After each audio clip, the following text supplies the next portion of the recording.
Look, boys, I've seen a lot of patterns in my coaching on TRT on what works for libido and erections and what doesn't. I mean, after all, I'm really the guy that focuses on that. The bulk of my coaching comes from people that are having sexual function issues, whether on TRT or not on TRT. But a good degree of people, because their protocols just aren't right for them, are having problems and libido problems on TRT. And what I found, definitively is that either once every 5 days, people injecting long esters once every 5 days, or once every 7 days just fixes the libido problems. Now, unfortunately, there's no defined science behind this. So you couldn't actually go to PubMed and search this out and figure out, okay, is it a pharmacokinetic thing? Is it estradiol? Is it SHBG? Is it levels dropping? And that's less suppression of the HPTA. There is no defined answer. I have my theories on that, and I'm going to break them down in this video. But what I really want to do is illustrate how, if libido and erections just are subpar on frequent injections, how to switch so that you don't have energy lags and side effects to a once every 5th day or once every 7th day TRT protocol.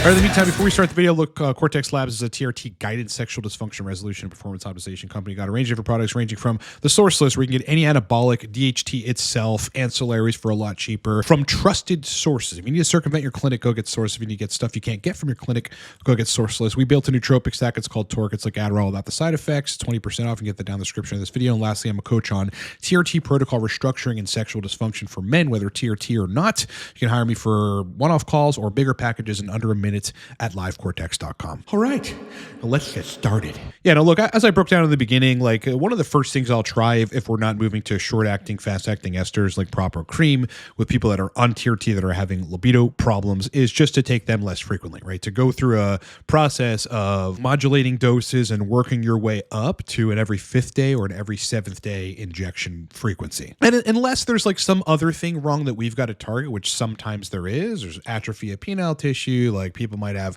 weak pelvic floor muscles, which control whether or not you can keep blood trapped in the junk. People might have venous leakage, which is harder to tackle, but is solvable. But if people don't have those problems, when they go to every 5th day on testosterone enanthate or testosterone cypionate, or every 7th day on either one of those esters, things get better. I've been through a lot of these anecdotals, but I think we should run through a couple of them again because they're really important. This is a Reddit thread titled, "Who else feels better on less frequent injections?" I've tested it, and for whatever reason, this is the critical question here. What is the actual reason here?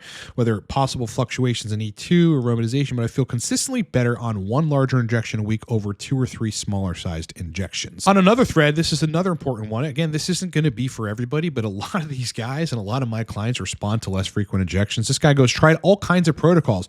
Increasing the injection frequency from more than once a week just kills my libido. So case in point, this is exactly what we're talking about here. Once a week is the only thing that works for me. This guy is not alone. This is not an uncommon situation. I think this one will probably settle it for people, or at least drive it home. This is titled, "Who tried splitting the dosage and went back to once a week injections?" He goes, "I wonder how many here went back to or ended up at once a week injections after trying to split the dose into more frequent injections. After 6+ years on TRT and having just tried splitting injections to twice a week for 6 weeks, I have to realize once again that once a week injections work 10 times better for me." Now, here's the really critical fucking deal sealing part. My libido totally disappeared when I did more frequent injections, and I don't understand why. But the bottom line on why less frequent injections seems to work better for people regarding sexual function is a few things. Okay, number one, E2 goes up. Estrogen peaks, raising sex hormone binding globulin. There you've got better androgen receptor mediated gene expression or gene transcription. That's one of the things that Ryan Root pointed out to me during a podcast that ultimately never ended up going live for technical reasons. You get what is an estrogenic effect in terms of brain aromatization of androgens into estradiol at the brain level as well as the penile tissue level. We discussed this recently where estrogen receptor beta aids erection quality via nitric oxide signaling and endothelial health and repairing vascular injury. Then though, at day 2, depending on your metabolism, testosterone, but usually day 3, levels start to drop. Okay, estradiol doesn't stay elevated. Now, I made a quick example to illustrate this on a live stream that I want to just kind of bring to the forefront here. Say you have a cup, right? You have this cup of water. Now, what most people think about frequent injections is that you have this cup of water, and at the bottom of the cup of water, you have a small little hole where some water, just a minute amount of water, is leaking. Now, what you're doing every day with frequent injections is you're just adding a little bit of water on top of that already filled cup of water. In this case, do you think that that water is just going to stay at the top or something? Like, you know, like it's just going to, I mean, isn't there a chance that this water is going to overflow? Well, the answer is yes. You know, the answer is yes. If you never give specifically estrogen a break, well, it's going to continue going up. And especially when you're not doing boluses and therefore not really taxing the aromatization system, well, it's never going to get to the point where you're saturated in terms of aromatization. You're just going to continue creeping upward in estradiol. Whereas if you had this full cup of water and some was leaking out, and then you waited 7 days, like a good bit of that would leak out, and then you fill the water again, and then it slowly moves back down. Then you fill the water again. Think of this analogy when you think of frequent injections. I actually want to show you a graph. This is a client of mine, so I won't, include the guy's name for privacy purposes. But this last table here, table G, this is 100 milligrams of testosterone cypionate. This is injected sub-Q daily. All right, sub-Q daily. This is a modest dose sub-Q daily, so breaking it up of HCG 700 a week, so that's 100 IU a day.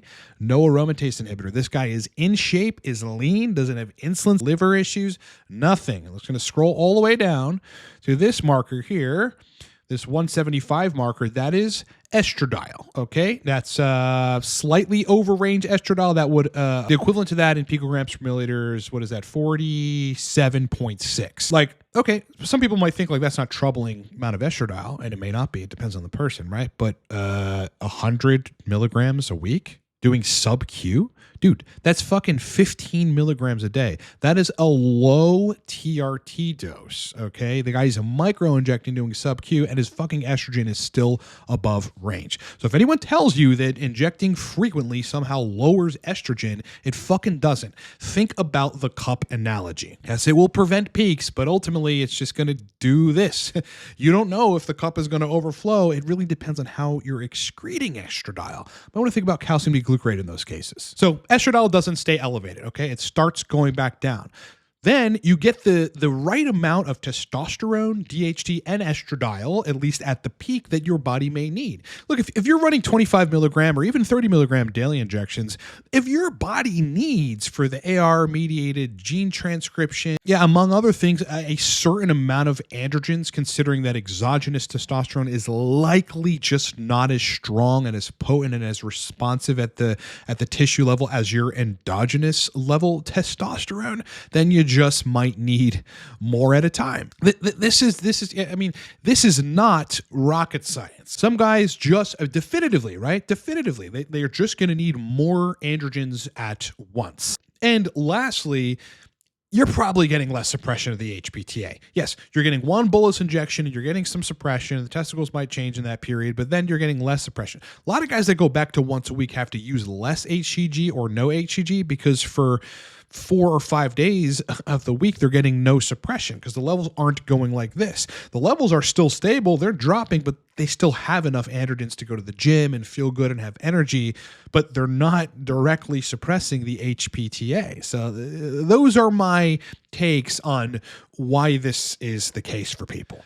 All right, let's talk about strategy. So if you're on every day injections of a long ester and you want to move to every 5th day or every 7th day, which I would suggest doing if you're having libido problems, then what you would do is simply move to an every 3rd day injection at enough of a dose to sustain you through those 3 days. Like if you're injecting 20 milligrams a day, you're at 140 milligrams a week. You just multiply that by 3 and you run 60, and then you do that every 3rd day. Well, that might not be enough to sustain you for that time. So you're going to have to find the dose that sustained you over the course of a 3-day period. You're just moving up.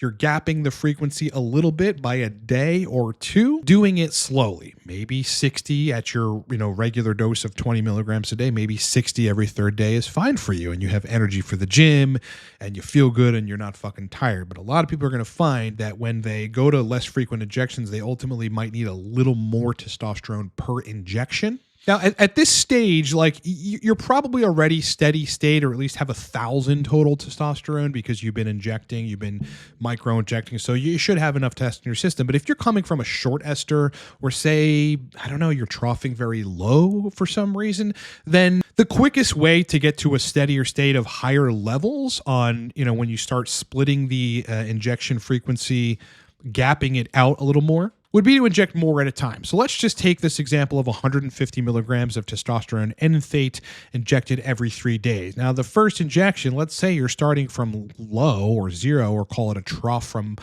fast-acting ester.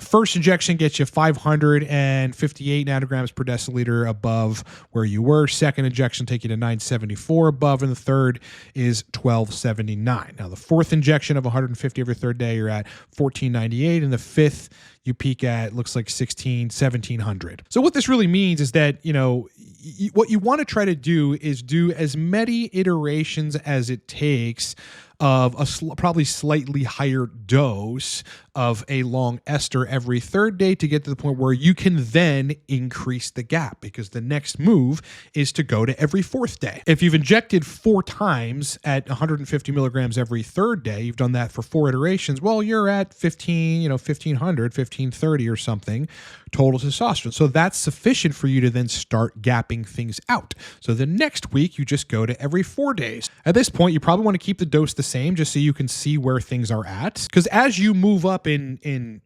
gaps, well, then you're at 150 every 5th day, 150 every 6th day, 150 every 7th day. Then you're at a TRT dose. So then you can sort of dial in without feeling like you're actually going over. Now, what happens here in these cases is people will find out really fucking quickly if they need more testosterone per week, right? Because you trough in these cases. Each week you move up 1 day, okay? So we're at every 4 days with 150. Let's go to every 5 days. Let's plot that out. And then where you are, by now you should be pretty steady state at this point. At peak, you're at 1400. At trough, you're at 1000. Okay, so this is pretty reasonable. But for some people, that trough is a little too low. And I just have some people that need to operate at 1200 plus kind of all the time, at peaking at 1700, and then they're down to 1200 or whatever for their trough. If you end up at 150 milligrams, which is a good dose, by the way, every 5 days, and libido and erections start coming back, then stay there. Stay there. There's really no need to go to every 7 days at this point. I would just stay there. People are going to want to experiment once they get up to these levels of, or at least this frequency of every 5th day. And hey, maybe, it's a little too much. All things considered, you're getting a little high hematocrit on the second day, and that's kind of lagging over. You're getting some energy issues, or maybe overstimulation or sleep problems. Possibly 120 every 5th day is good for you. There's a guy on YouTube, the Anabolic Doc. A lot of you probably know him. It's a great channel to follow, who kind of religiously prescribes this protocol of 100 to 120 milligrams every 5th day. In this case, it looks like you're peaking at 1150 and you're troughing at 830. Like, that's very fucking reasonable. Now, again, people are going to metabolize tests different, so make sure you run labs so you see where you are, and maybe you'll need more than 120. But for those of you that won't need 150 every 5th day, maybe go to 120. All right, for the sake of moving up, let's go back to 150. Okay, so we're at 150 every 5th day here. Now, if this doesn't do it, but you see signs that libido and erection quality are coming back for some duration of this protocol, and you give it a few weeks or something, and it's just not, proving fruitful, then let's go to every 6 days. 150 every 6 days. Now, here you get some wild fluctuations, and this is where people get their libidos back, despite what people on Reddit are going to tell you. Your peak here is 1248, so 1250, call it. Your trough is 832. This is a perfect example, by the way, of when you peak, sex hormone binding globulin will go up. specifically because estradiol is going to go up. You're going to get some aromatization in the brain that's going to help with libido. It's going to modify neurotransmitters that may be positive for libido. But after that day 2 or 3, look what happens. You start going down, right? There, you're not filling the cup anymore. Now the cup has the opportunity to empty, and you're not getting constant stimulation from estradiol, which you do on daily injections. So now you're going down, going down, going down. You got enough of a peak. So the androgen receptor mediated gene transcription is fucking happening. And tissue specific changes as a result of androgens binding to ARs in those regions are benefiting for a long duration of time. Okay, now let's say you get here to 150 milligrams every 6 days and things are pretty fucking awesome. Okay, libido erections are coming back, nocturnals are coming back, you're feeling good, but you know, your energy just isn't there. At that point, it does seem clear that you need less frequent injections. So I would move to every 7 days, but you're probably going to have to increase this dose. There's 1,000 different variations, but I'm just kind of going through this one. Let's punch in 175 milligrams. Test enanthate every 7 days. Here you get a peak at 1287. You get a trough at 798. That might be sufficient. That might be sufficient. If it isn't, move yourself up. Let's go to 210. 210 every 7 days. We're going to do that 1 bolus intramuscular injection if I wasn't clear with people. You're peaking here at 1580, looks like, close to 1600. And then you're troughing at, just make me smaller so you can actually see that trough. So that's where you're at, 925. 925 is the ultimate trough here, okay? That's pretty reasonable. A lot of people are going to be able to tolerate that fine. I think that 900 on a trough is a pretty good fucking number, right? Because then you're sustained to go to the gym, to have energy, to fucking go on dates, to execute your productivity work, your job, your business, whatever it is. That's usually enough testosterone for people. But what people are going to find through going through this process of whatever doses ultimately, 120 every 5th day, 150 every 5th day, 150 every 7 days, 210 every 7 days. For those of you over responders, 120 every 7 days. Let's plot that out real quick just to see where it is, because there are some people that can actually do that and they can fucking sustain. So this is testosterone enanthate, 120 every 7 days. You peak at, looks like just about 900. Yep, 907.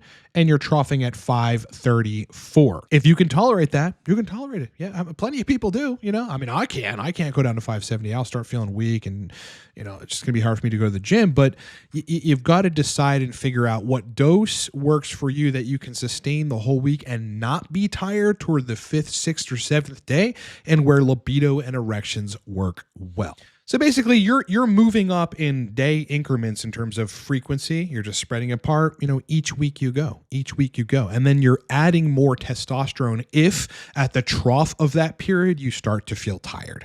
And then you just do that stepwise until you get to every 5th day or every 7th day. And you find the dose that ultimately works out for you. In the end, boys, like there's a lot of intervention that needs to take place when people are having libido and erection problems on androgens, whether it's controlling estrogen with a DHT derivative, controlling estrogen with an AI, changing the HCG dose, bringing in a fast-acting ester usually does the trick for people. Sometimes switching to cream does. Sometimes removing HCG does. I wish I could give you definitive answers on how to fix your TRT protocol, but unfortunately, it's fucking different for everybody. But a good degree of the time, keeping it simple, just injecting a long ester, and specifically testosterone enanthate. I just like it a lot more than Sipian. I've had a lot better success with it. Personally, as well as with coaching clients, you work your way through this process into a less frequent injection protocol, and you're going to find that the libido and the erections come back. Listen, I've been in the biohacking space long enough to know that when sort of new, kind of trendy, popular ideas come about, that you got to be a little skeptical of them. Yes, sub-Q daily micro injections do work for some people. I'm not disputing that at all, and I've really never disputed that. But they don't work for everyone, and you have to approach new ideas that everybody seems to just unanimously get behind, as if they're it's this social proof thing, or it's they're afraid to go against what's socially acceptable. You'll never find that from me. If I'm in a room with 15 people and there's a screen on the wall and it's fucking green, and these 14 people over here are going, oh, it's blue, I'm going to be like, what the fuck are you guys talking about? that's green. When such dogmatic things happen where everyone seems to get on board and all the advice is that, you gotta question it, okay? I did this back in the day with keto, and it turns out I was right, and it was destroying females' menstrual cycles and their thyroid hormones, males as well. It was dramatically reducing testosterone. It was giving people gut dysbiosis via starving the gut of fiber and necessary substrate for gram-positive bacteria. I called those guys out, and all of them, like fucking one by one, including Dave Asprey, started retracting the idea of no carbs. They're like, well, you need carbs. You start slowly bringing it. You start slowly seeing the ideology change. Anytime there's a new dogmatic thing that everyone seems to be getting on board with, particularly because it has like this piece of logic in it that makes sense. Oh, daily injections mimic circadian or mimic natural diurnal rhythm. It's easier. You get less peaks and troughs and blah, blah, blah. Estrogen is...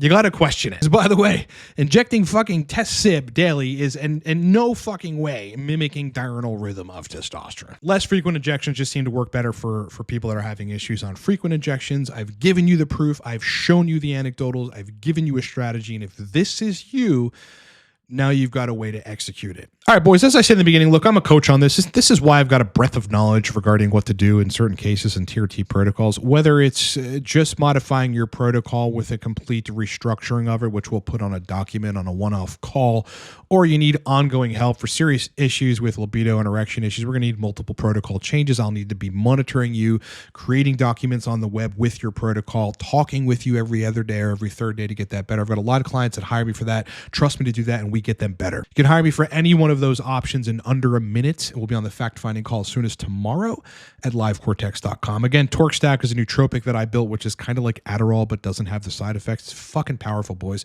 20% off. The code is down in the description of this video. Source list. If you need to circumvent your clinic or you want to just go about experimenting with DHT, test of all esters, other derivatives of testosterone, anything you can think of for cheaper, just get the source list, because I put together a list of people that have these things that are vetted sources for anabolics, ancillaries, and hormone hacking agents. You get it down in the description of this video. All right, brother. It's been an absolute pleasure hanging out with you. Hope you guys had a great weekend. Please like the video if you liked anything that I said. It makes a huge difference, costs you nothing, and fucking really helps the channel. Really hit the like button, brother. I would really appreciate it. Sub to the channel if you're new, okay? Much more breakdowns on this. TRT, hormone hacking, sexual function optimization, host of other things. Hope you have a great rest of your day, a great rest of your week. Content coming this week. Live stream this Saturday. And I'll talk to you boys on the next one.